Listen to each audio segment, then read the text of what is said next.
रामनगर में पालित है द्वितीय दीपावली। ग्राम परिक्रमा कले श्रीराम, लक्ष्मण, सीता और हनुमान। 59 नंबर वार्ड अंतर्गत रामनगर ग्राम रे अयोध्या प्रभु राम प्राण प्रतिष्ठा उपलक्षे एक भव्य आयोजन हो जाइए। ग्राम कमिटी एवं माँ फूलकमा रामलीला समिति मिलित आनुकूल्य अनुष्ठित यह कार्यक्रम रे ग्रामर कुनि कुनि पिला माने राम, लक्ष्मण, सीता, हनुमान बेश सुसज्जित होई ग्राम परिक्रमा करथिले। एथिरे ग्रामर बहु संख्यार महिला एवं आबाल वृद्ध वनिता सामिल होइथिले। घरे घरे दीप जलुथिला। प्रति घर आगरे शुभ कलश स्थापन होइथिला। विभिन्न आतशबाजी रे गाँ कंपुथिला।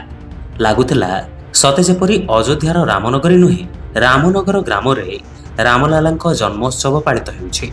भजन कीर्तन रे गाँ दांड फाटी पड़ुथिला। ग्रामर केन्द्र स्थल रे थिबा रामलीला मंडप रे राम दरबार आयोजन करा जाई राम को पंचोपचार रे पूजा करा जायथिला। समस्ते करपत्र जोड़ी धरापृष्ठ रे राम राज्य प्रतिष्ठा कामना करी श्री रामंकर आशीर्वाद लोड़िथिले। आज कौन कार्यक्रम होउछि आपन गाँ रे? आज होउछि पवित्र भारत वर्षर गोटे ऐतिहासिक गौरवान्वित दिन। आज आम अयोध्या रे प्रभु श्रीरामचंद्र प्राण प्रतिष्ठा उत्सव महोत्सव रे सारा देश रे जो आनंद खुशीर मुहूर्त आसी तेणु आम गाँ तरफ आम माँ फूलकमा रामलीला समिति तरफ प्रभु रामचंद्र माता जानकी प्रभु लक्ष्मण देवंकर एवं पवनपुत्र वीर हनुमानंकर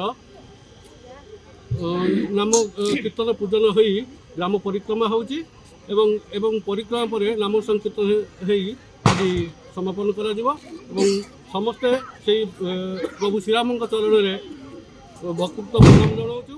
आम देश आउरी आगु जाऊ आउरी ना करू आउरी गौरवान्वित हो। जय श्रीराम। आज अयोध्या रे प्रभु राम बहुत खुशी जोटा दीर्घ 500 वर्षर प्रतीक्षार अंत घटी एवं सबू भारतवासी चाहिए यही दिनटा केबे आसियो आज से सुजोग आसी समस्ते बहुत खुशी बहुत आनंद उत्सव को पालन कर।